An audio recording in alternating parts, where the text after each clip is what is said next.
Sabe sí que ya no alumbra el lucero. Porque tus ojos que quiero solo brillan por mí.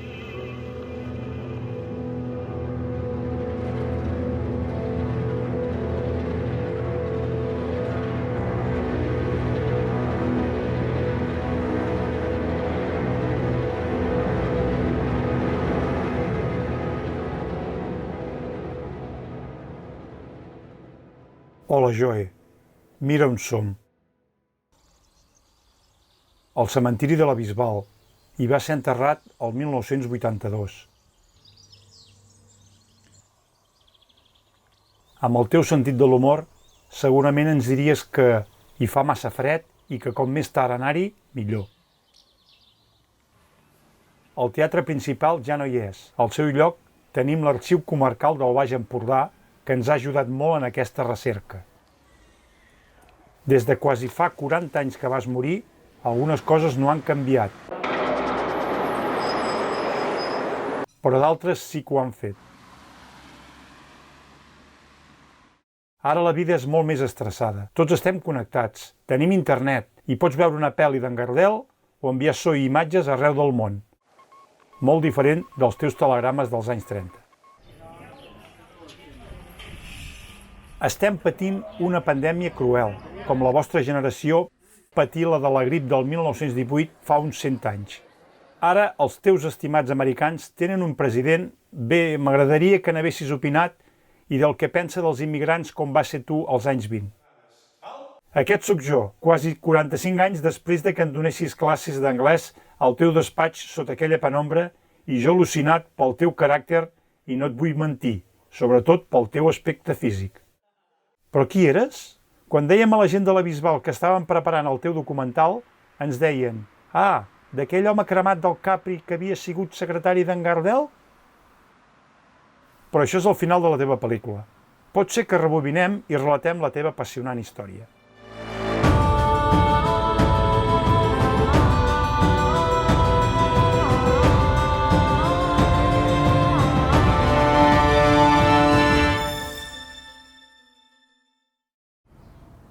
Vas néixer aquí, a la Bisbal, el 26 d'octubre del 1900, en una família benestant. Vas tenir sort. De la teva infantesa en sabem poc. Però sabem que fou aquell temps quan es van fer les primeres projeccions de cinema al Casino Bisbalense a la plaça de casa teva. Quina coincidència. Quan tenies 5 anys es va instal·lar el cinematògraf bisbalenc a la sala del Teatre Bisbalenc al carrer dels Valls, on 50 anys més tard el teu pare hi posaria un negoci d'empaquetat d'arròs on hi portaries la comptabilitat. I el 1914 tenies 2 cinemes a les voltes, l'Olímpia i el Cine Paté, i un al Passeig, el Mundial. Ja ho veus, tenies un multisales a la teva vila. En aquells anys, el Pont Vell tenia un portal i el Passeig encara no tenia el mur ni les branes al riu Daró i s'il·luminava amb una bombeta elèctrica en diversos trams. Aquí tenim la teva primera foto en família, la Teresa al teu costat, la que serà la meva àvia, i l'Enric enmig dels teus pares, en Doro i la Lluïsa. A la teva adolescència vas anar a Barcelona als Escolapis a fer comerç, idiomes i tenedoria de llibres. I llavors aquella conversa amb el teu pare que volies anar a Amèrica. Ell volia que t'ho repensessis, però tu ja ho havies decidit. Tinc entès que no s'unirem a l'avi. Es veu que la vida d'Oro era molt dura. En una família es marca un final d'una època, de l'autoritarisme aquell extraordinari dels pares, que el pare era l'autoritat, no varen poder comptar. I llavors, després de la Primera Guerra Mundial, l'espectre xuclador dels Estats Units. Els Estats Units va posar com a primera potència mundial i va fer un efecte xuclador que va anar molts europeus. Allà ho explicava en Joe, deia, un desgraciat posava una botiga, si endevinava el puesto, al cap d'un any era ric. El país de les possibilitats. I el 1919 vas embarcar al vapor a Le Havre, port prop de París, que et portaria a Nova York. Després d'una setmana de viatge, arribares a la major metròpolis del món, venint d'un poblet de l'Empordà que des de 1906 havia rebut el títol de ciutat. Devies quedar al·lucinat amb aquella ciutat.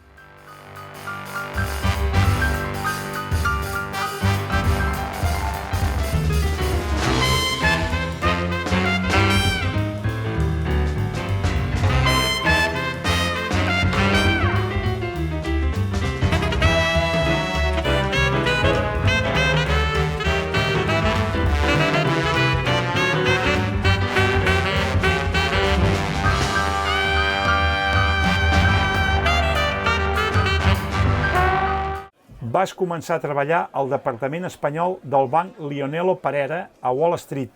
Fins i tot vas arribar a ser l'encarregat de zona. I segurament al 1921 veuries el film de l'ídol del moment, amb Valentino, a Els quatre genets de l'Apocalipsi, i la seva famosa escena de tango, aquell ball considerat indecent.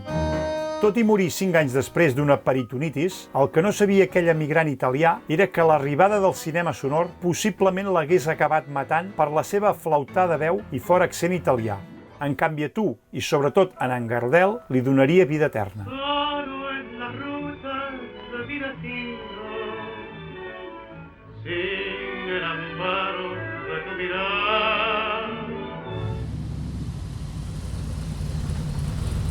Després de 5 anys, fastiguejat, ho vas deixar per entrar al món de la importació. Planxes de suro aglomerat i vas tornar a casa almenys el 1925, 27 i 28. Tenien un negoci de suro. La mano negra, en deien. Allà era Can Fàbrica, del suro. I ells van anar com a representants de Francisco Fàbrica. Havia comprat suro de la Bisbal i l'importava als Estats Units. Després tinc entès que també havia vengut pistoles, tu, no sé, i altres coses. També va treballar en un banc. Este era un joven nacido en el 900, pertenecía a una familia de la burguesía catalana, se largó a los Estados Unidos, donde fue bailarín, donde fue incluso también boxeador. En aquella època aventurar-se i anar-se als Estats Units i les va passar més putes que caïna. Era una època complicadíssima, difícil, la llei seca, d'això, les depressions que hi van haver-hi, immigrant, d'això. I, esclar, feia de tot el que podia. Una temporada es van dedicar a fer ginebra per vendre'l al mercat negre i la feien perquè tenien un contacte que els hi passava alcohol de l'hospital. I després agafaven i tenien una banyera en el pis allà on vivien, posaven l'alcohol allà i posaven unes herbes que portaven no sé un de no sé quin jardí i posaven aigua i anaven tastant i quan els hi semblava que ja es podia beure, llavors ells, a part que ells en consumien, se la venien. El 1926, el teu germà Enric et copià la idea i marxà a Amèrica amb només 18 anys via Canadà. Ell portava un comodí a la butxaca. Era un mestre en el joc del dribbling.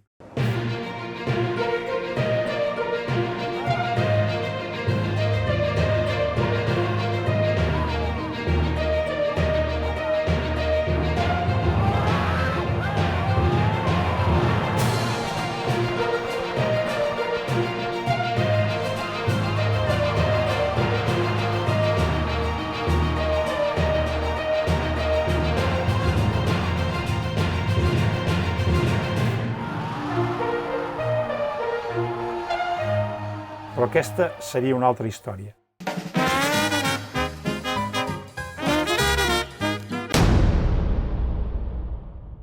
Tot anava molt bé fins que el Partit Republicà va imposar un mur arancelari que et va arruïnar, arribar a la Gran Depressió. I vas tornar a casa, suposem, el 1929. Explicava que allà la gent molts empaparaven les parets amb bitllets de desesperats. Això ho deia ell. I com que hi va haver la gran crisi de la Primera Guerra Mundial, que la part aquesta del suro va quedar molt tocada. En aquell temps estàvem en plena dictadura Primo de Rivera, qui pregonava Espanya una, grande e indivisible.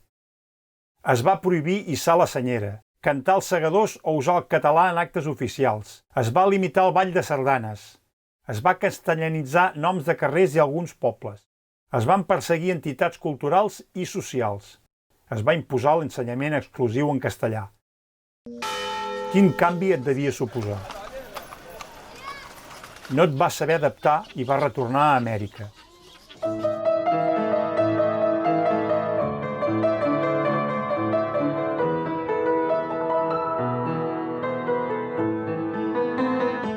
De nou a Nova York treballant de mosso de llimonades o, com deies, el cambrer que serveix els licors.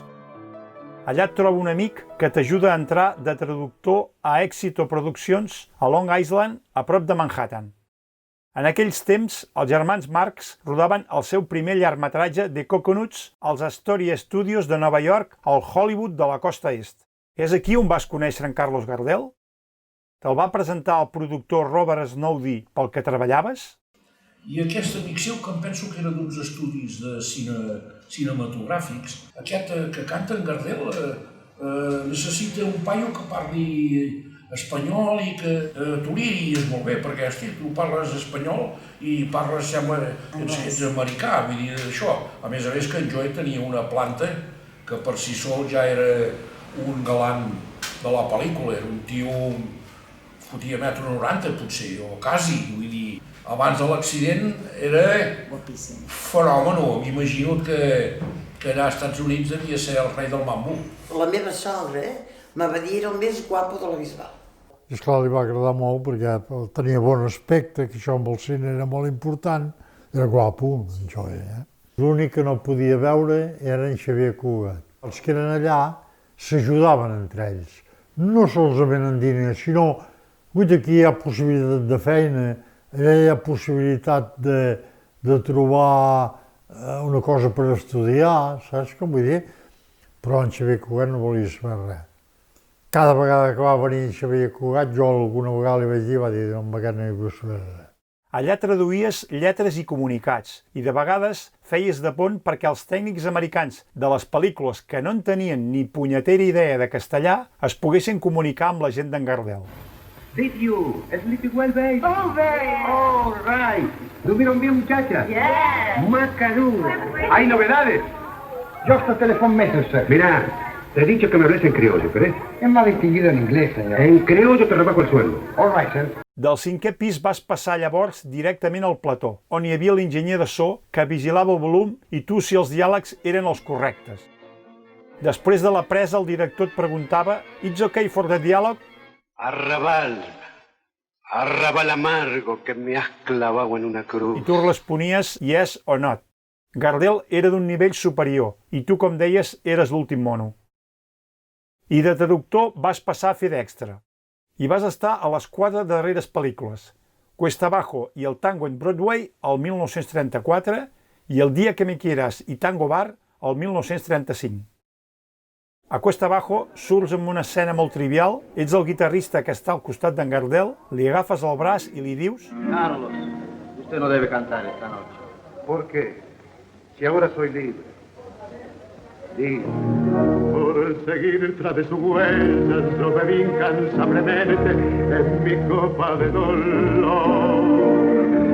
Pero nadie comprendía que si todo yo lo daba, en cada vuelta dejaba pedazos de corazón. El Dia que me quieras va fallar l'home que havia de fer de mestre de ball i t'hi van posar tu amb la Rosita Moreno. L'escena és molt maca, tu fent ballar unes noies que aixeca les cames i dius... Bien, basta por hoy. Mañana seguiré. Acabo de levantarme de la cama. He tenido una gripe muy fuerte. Caramba, podríamos haberlo dejado para otro día. Oh, no, que se aguante la gripe. Sí, la creemos. Basta verla. ¿Qué quiere bailar? Pues, ¿un foxtrot está bien? Sea por el foxtrot. Maestro, un foxtrot.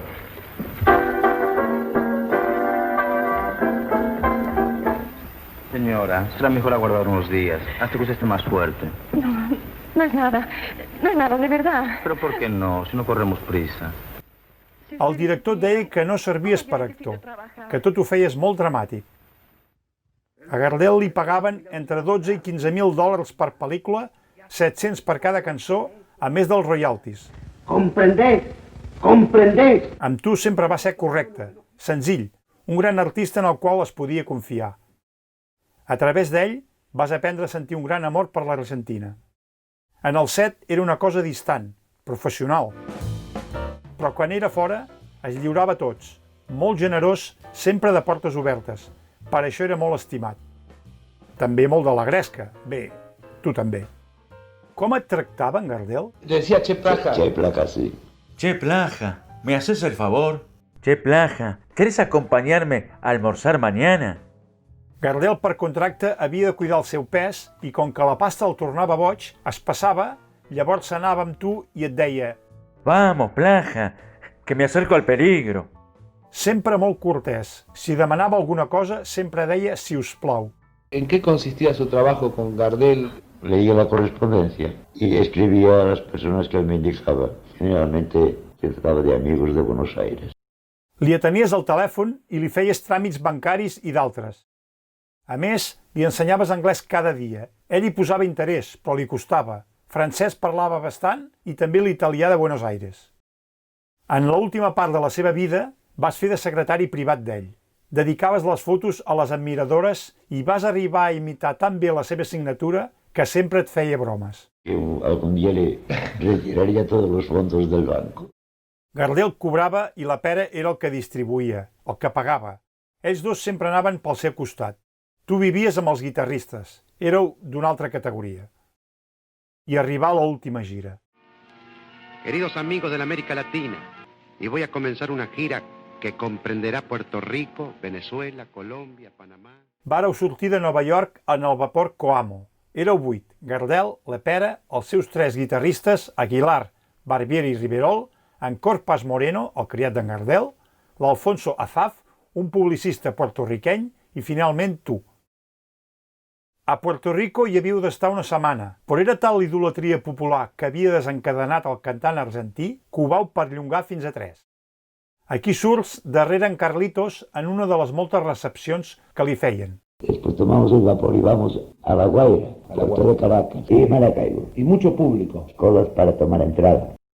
Després, un petit parèntesis a les Antilles holandeses de Curaçao i Aruba, on vàreu agafar el primer avió de la vostra vida. En un avión chiquito que van... Sí, con fuselaje de madera, que daba miedo tomarlo. I arribareu amb vapor a Barranquilla, Colòmbia. De nous recitals, molta gent, molt fervor per Gardel. Després va venir el que tots sabem.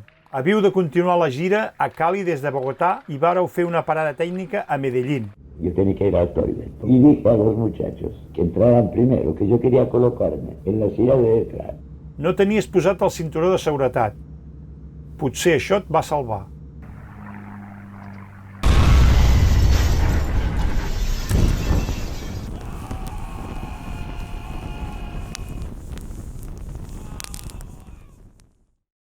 Sembla que el pilot Samper, al sortir, va ser pres per un vent creuat que l'empenia cap als hangars de l'Escatda. Él quiso sobrevolar los hangares, pero este viento se arremolinó y se convirtió en un viento vertical que impidió sobrevolar los hangares. Y entonces, en picado, caímos encima del otro avión. Se ve que el choque me despidió de mi asiento y yo caí en el pasillo, de modo que me quemé uniformemente. Allí me quemo las manos, que los dedos no son aprovechables. Hi havia un home de Medellín que tots els anys t'escrivia una carta. Va ser ell qui, amb un extintor, et va apagar el foc del cos quan vas caure de l'avió a la pista. Interrumpimos la transmisión para dar una triste noticia. Carlos Gardel ha muerto hoy en un accidente aéreo en la ciudad de Medellín, Colombia.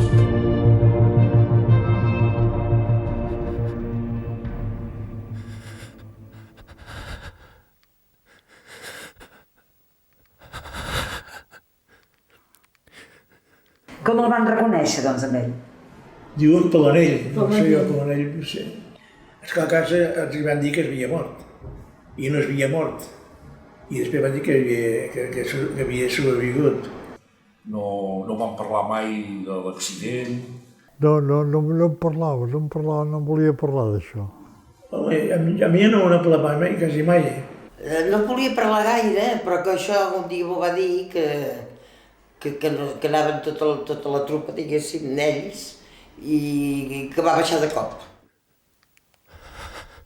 Vas estar amb Aguilar a la clínica de la Merced per les primeres cures durant 6 mesos i d'allà el teu germà Enric, que havia viatjat 19 dies pel Pacífic, et va portar a Nova York al Medical Center amb el doctor Castroviejo.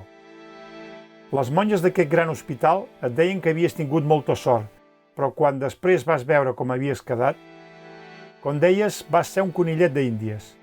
Tot i haver-te practicat una curada cirurgia estètica, et faltaven els cartílags del nas i els dits de les mans. De la convalescença sí que m'havia parlat alguna vegada de lo bé que el van tractar, de lo malament que ho va passar. Però, esclar, vist els resultats, l'home estava més que content. Això passa aquí i el llencen a les escombraries l'endemà. Els seus pares els feien una carta, mira, avui m'han fet el nas nou. Més d'un any amb una manllera. Imagina tu. Les cures que devien fer. I agafaven pell de l'esquena i li posaven aquí en el pàpado i van tenir la gran sort que la vista no la va poder veure, perquè llegia molt el tio. Tenia principalment 2 revistes, el National Geographic i una revisteta petita que va córrer tot el món. Però els ulls quasi no se li veien, Si no arriba a ser que ell tenia una residència nord-americana, no se'n ve sortit. Ara el hagueren deixat molt millor.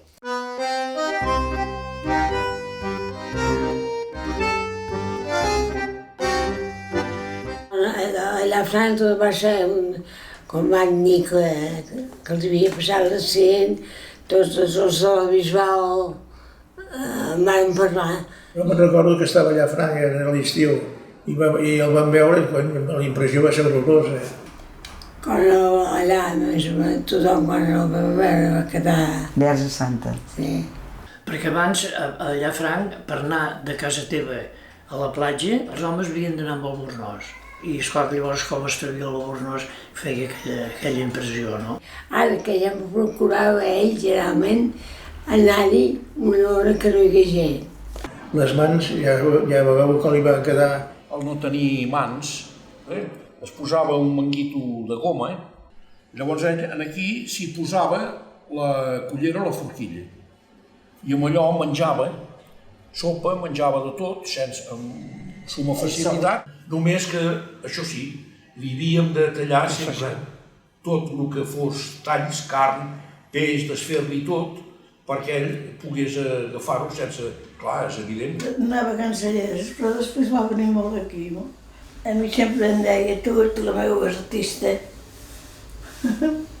I era molt llaminer, era molt bon home. I de menjava poc. I mira, i va muntar, Déu-n'hi-do com muntava d'anys, Devia tenir un cor molt fort, Allà a Franc sabia viure, perquè me'n recordo que anàvem a la platja. I arribava un moment i em deia, Ernest, anem a fer l'aperitiu. I allà començava a xerrar, saps? Va ser l'home dels còctels, també. I venia allà a Franc els caps de setmana i es banyava i sabia molt nedar. Portava un trajo de bany, però es banyava, i tant, nedava, sí. Eren d'aquests mentires. Passava la Guàrdia Civil a mirar-ho. I el primer que va fer és fer-se el quarto allà on vivia i de sobres va fer el quarto de bany, perquè el tio es dutxava cada dia. I tal com era aquell temps, aquest pis, no en total hi havia un vàter, no hi havia dutxa ni res, quasi. El pare el que se'n cuidava de fer les camises, que els hi feien a Barcelona, perquè les camises, els botons hi eren iguals, però a darrere hi havia una cosa, no sé si en deien cierres o segons deia, i així ell feia cric, cric, perquè a més anava dret com un ciri, molt elegant, sempre anava molt ben vestit. O sigui, l'elegància, a més del vestir, era el seu recte. Va morir els meus avis i després tenia una dona. Una minyona, Balbina. Sempre el veies passar a la Balbina. Jo veies com si hi havia una senyora baixeta, com si la veies. Després de la dona, jo anava cada dia a vestir-lo. I jo estava a l'oficina de baix i tenia un timbre connectat, tocava el timbre i jo pujava i l'ajudava a vestir. Era un gourmet amb un paladar finíssim, apreciava molt el menjar bo i les matèries primes de qualitat. El rap el despreciava, perquè deia que el rap només servia per fer sopa de peix. quan aquí el rap era un peix d'un preu altíssim. I és veritat, perquè la gent de la seva edat, en aquella època, el rap era un peix que no s'apreciava, només servia per fer sopa, com que tenia tant de cap. La carn trobaven que no era bona, com canvien les coses amb temps. Li agradava molt anar a Barcelona de tant en tant. Arribava a Flaçà, el primer que feia en el taquiller, es trevia la cartera, la deixava allà, i el taquiller li agafava els diners i li donava el bitllet. Ara això no es podia fer, segurament. Tenia de company de taula, molt sovint, el notari Fabregat. I eren la nit i el dia. Perquè jo era allò, l'alegria... I en Fabregat era un home que tenia un sentit de l'humor molt irònic, molt això, però era molt més reservat, molt més tranquil, i llavors l'acompanyava allà on ell me deia, si volia anar al cap, i no, anem cap a casa, i a l'hivern, que duia aquella capa. Me'n recordo d'una capa que portava, capa de Guàrdia Civil. Que en aquell temps la Guàrdia Civil també portava aquestes capes, però la d'en Jo era més bona i més grossa. I quan ell se la posava, hòstia, tenia... fotia el seu efecte, veure el poc. Clar, tenies que estar pendent perquè ell no parava de fumar. I si cada moment li tenies que posar a la boquilla del cigarrillo, bueno, no sempre. Era capaç de posar-se el cigarro a la boquilla ell mateix. Ell agafava, es treia el cigarro, el posava allà i se'l posava. Va inventar un còctel que se'n deia el laboral. Ell li agradava molt fer un aperitiu cada dia, però esclar era car perquè el Campari era car. I va disminuir el Campari, va posar més vermut, va fer el laboral, amb en Ricardo. No, el laboral ve d'en Darnés. No, ve del pare Pujol. Ah, del pare Pujol, sí, no ho sabia. Perquè com que es bevia així els dies de cada dia, per no fer ostentació d'això, s'hi posava el vermut, el Campari i la ginebra a gust del consumidor. A en Joel li agradava carregat de ginebra. Doncs clar, quan te n'has fotut 3 o 4, estàs platòric, Quan venia a Llafranc, me'n recordo que aquell temps no hi havia neveres. I me'n recordo que tenia d'agafar una barra de gel i després amb un punxó començava a fer trossos i feia els cortes. Feia això. I sempre deia una cosa, mai digueu l'últim, sempre s'ha de dir el penúltim. Un encor, deia sempre. Un encor. Repetir. Després el tio sabia molt anglès, perfectament anglès. Va conèixer uns inglesos que li van dir que tenia l'accent americà, perquè potser sí, després d'estar tants anys als Estats Units va agafar l'accent americà. Allò ho va aprendre allà. Havia ensenyat d'anglès en Lloberes, molts anys. I després també el jutjat el cridava molt sovint, perquè quan hi havia un accident, doncs per l'intèrprete, perquè si eren anglesos, ell traduïa. En Joe va treballar tot el temps amb el tio Paco, suposo que tenia algun retir o alguna cosa, molt poca cosa. Perquè ell tenia una part en el negoci també. Portava la continuïtat, sí. Amb aquest dia que el van implantar, doncs encara podia agafar entremig del dit i la mà la pluma o el que sigui, podia fer d'això, podia fumar. Perquè ell aquell temps, que l'any 1966, tal com he dit, tenia una màquina d'escriure portàtil, que no n'hi havia gaires. I a dintre aquesta caixa hi tenia una fusta, com un llàpid, i tenia una goma a cada cantó de fusta. I després ell, amb les seves 2 mans, el agafava i començava a fer la carta, a picar les lletres, pam, pam, pam, pam, saps? Que una vegada jo li havia dit, vol que li faci jo, si pleix d'escriure la carta, i ell sempre em deia, no, que tinc de fer gimnàsia. I anava fent aquesta. Agafava un punxó, pim-pam, pim-pam, pim-pam, pim-pam, i escolta, anava com ràpid com una mala cosa. Però després es va cansar d'escriure, i la Maria Pla li feia una cara. I també escoltava una finca, que nosaltres, que se'n diu La Gallinera, que és una finca que està a Castelló d'Empúries. Fèiem arròs i després el comercialiava. El que recordo més d'ell és una feina que fèiem en comú, que era la reclamació d'impagats. Quan ell venia a l'oficina deia, Joan, hi ha algun impagat? Deia, sí. Si és que per qualsevol cosa de la vida passeu per uns moments que no teniu prou caix, li agradava dir aquesta paraula que era americana, no teniu prou caix, diu, poseu-vos en contacte amb nosaltres, que ho farem en còmodes plaços perquè vagi bé per tothom. I el seu caràcter conversador, que sortia de mig d'una carta, sortia de converses de totes classes, una carta d'una reclamació d'una cosa de 300 pessetes podia estar-hi tant mitja hora com una hora i mitja.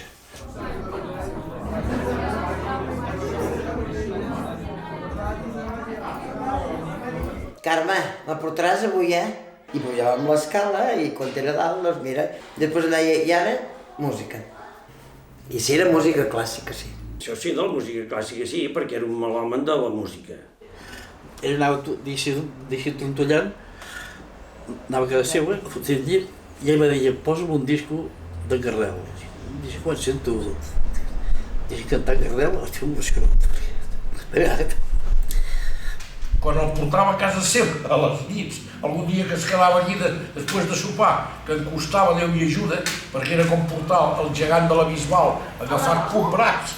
I bueno, espera, no marxis perquè hi posàvem discos a vegades. Encara me'n recordo d'algun tango que cantàvem amb en Joe. Ell cantava també? Sí, a vegades sí. Punxes així molt concretes, no? I es fotia amb algun whisky. Més, encara, jo ell d'això. I tant que sí que tenia sac, ja ho crec. Va començar a veure, clar, l'alcohol té la martiguava, ell passava amargura. Ell era amic de tothom. El Lets sempre estava amb ell. El Lets va ser molt amic. En Ventura, aquest de la Sarfa, en Pujol. Que tenia un taxi. Sí, me'n recordo d'en Ventura també, sí. Sí, sempre el tenia parat a davant, perquè abans els taxis eren a la volta. En l'Olsen era un porter argentí internacional. A vegades el visitaven amics seus d'Estats Units i van dinar junts, l'Álvaro Tondo, el clàssic productor americà. I després escrivia també amb el seu germà, amb el tio Enric. Sí, amb el tio. Amb en Quintà, amb en Serís, que eren els empresaris del cinema. Perquè en Josep Vinyes també era un altre puntal d'en Joe, no? Ara era molt apreciat, ell. I saps que abans cantaven aquella cançó Capri se finí? I en Joe va dir, saps què? El més maco que seria és Capri. Ell, de fet, quan havia acabat de dinar o de sopar, anava al Capri, i abans també, entre hores. Venia a fer el laboral al migdia, hi havia vegades que li feia una truita.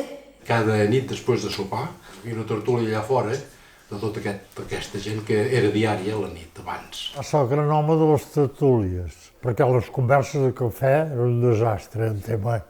Tothom rivia molt, bevia molt, però dones, futbol i poca cosa més.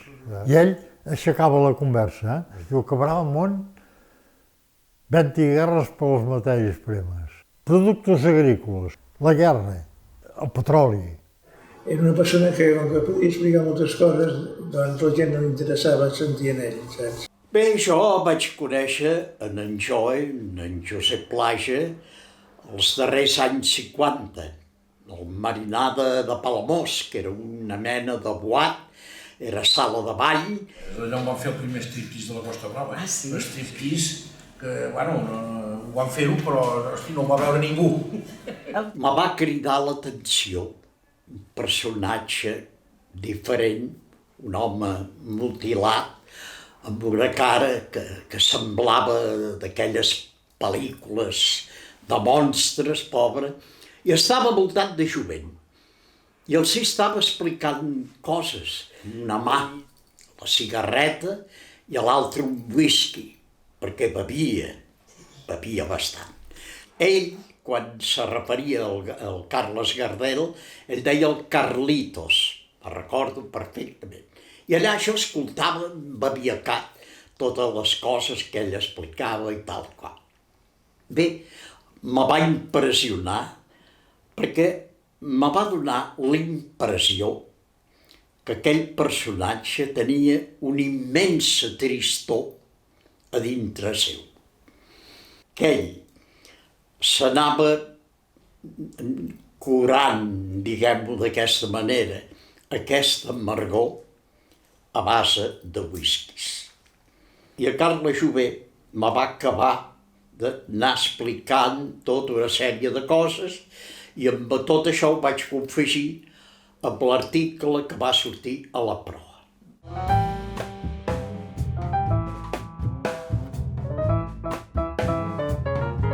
Jo diria que en aquests moments seria republicà, independent. Antifranquista sí que ho devia ser, no? Això segur.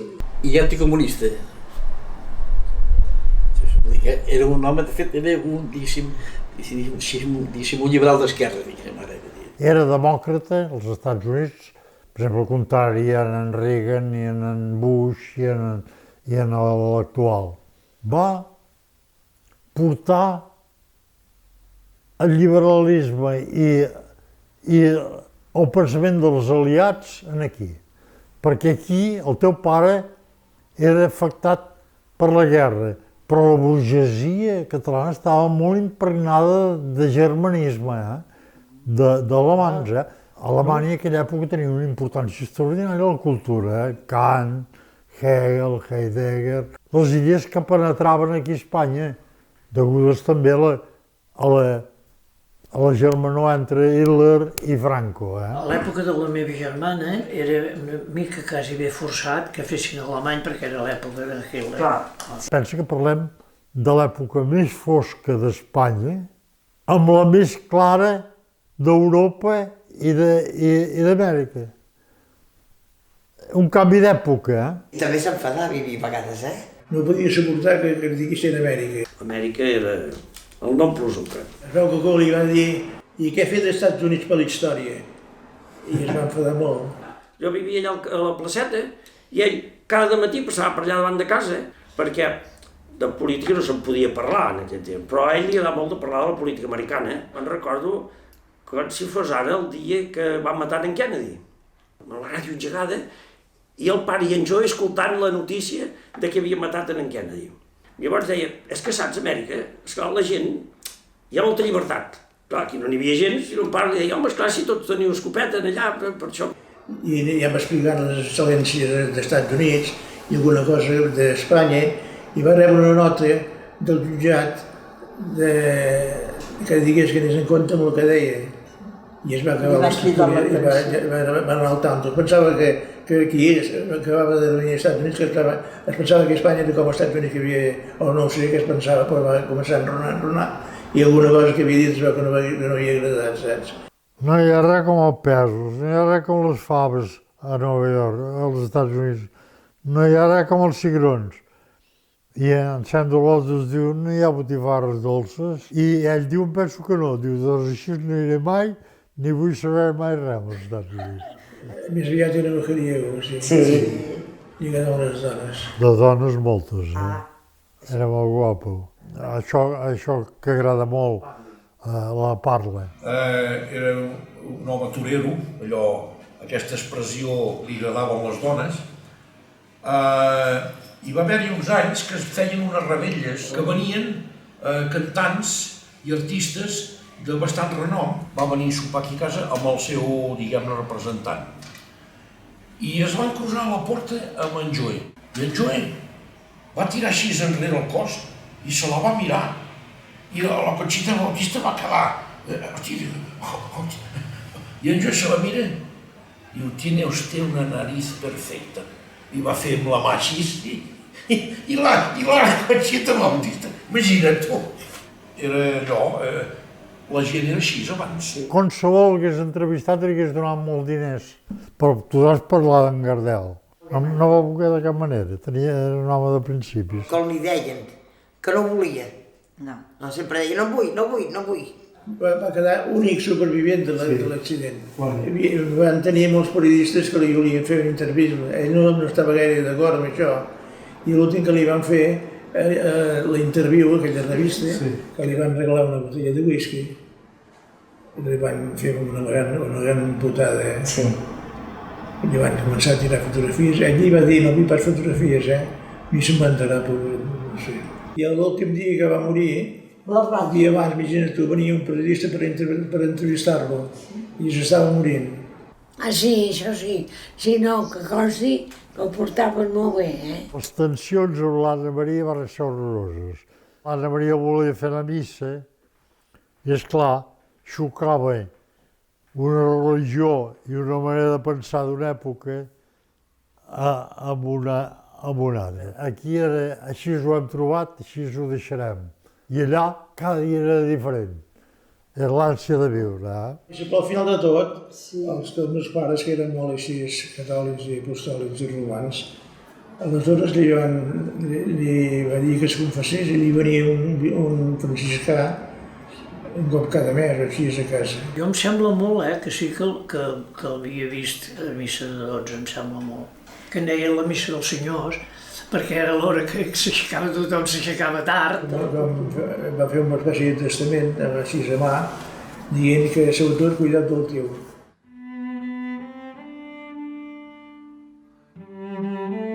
No soy hombre de teatro, ni de guitarras, ni de... Yo soy hombre de un comerciante.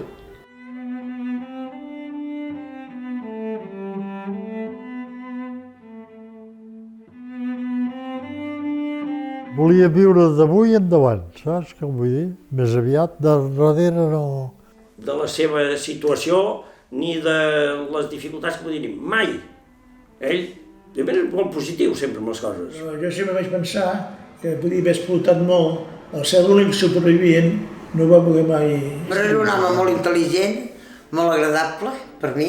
Elegant, una persona educada, amable i amic. Hòstia, però és molt tan clar, però no t'hi conec res. Era molt català, però també era molt americà. Era molt americà, més que català. Sembla que siguis tan americà. Estic segur que si no hagués sigut l'accident, s'hi hauria quedat allà, com el tio Enric. Feia molts anys ja que estava així, quan va venir aquí. I ja s'havia escarquillat, tothom s'escarquilla, sembla que no. Ja ens hi vam acostumar.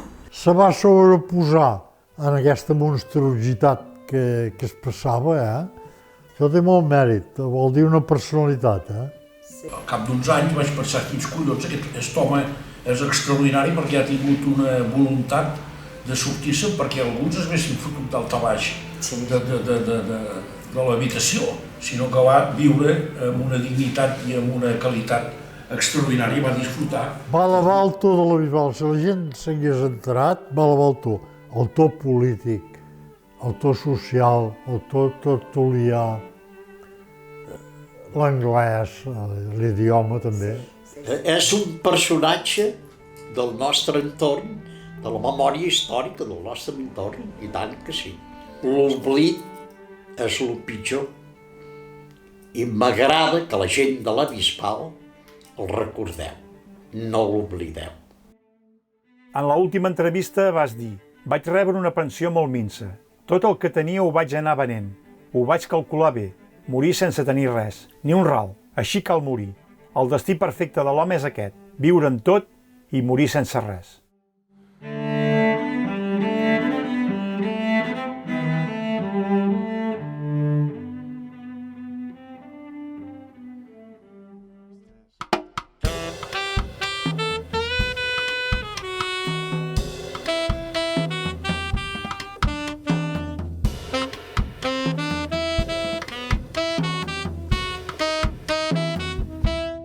Por una cabeza de un noble potrillo que justo en la raya floja llega y que al regresar parece decir: no olvides, hermano, vos sabes, no hay que jugar.